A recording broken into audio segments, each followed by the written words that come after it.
नमस्कार शेतकरी मित्रांनो, शेतकऱ्यासाठी अगदी दिलासादायक बातमी आहे. पुण्यश्लोक अहिल्यादेवी होळकर शेतकरी कर्जमुक्ती योजना 2026 अंतर्गत पात्र शेतकऱ्याची पहिली यादी प्रसिद्ध करण्यात आलेली आहे. पहिल्या टप्प्यात 553 पात्र शेतकऱ्याची यादी सध्या प्रसिद्ध करण्यात आलेली आहे. या पहिल्या टप्प्यात प्रमुख 6 मुख्य जिल्हावर्ती सहकारी बँकांमधील पात्र शेतकऱ्यांचा समावेश करण्यात आलेला आहे.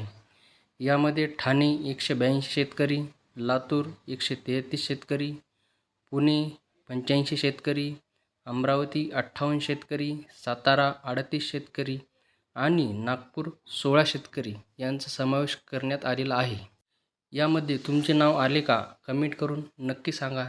त्याचबरोबर चॅनलवर नवीन असाल तर लाईक, शेअर आणि सबस्क्राईब नक्की करा. धन्यवाद.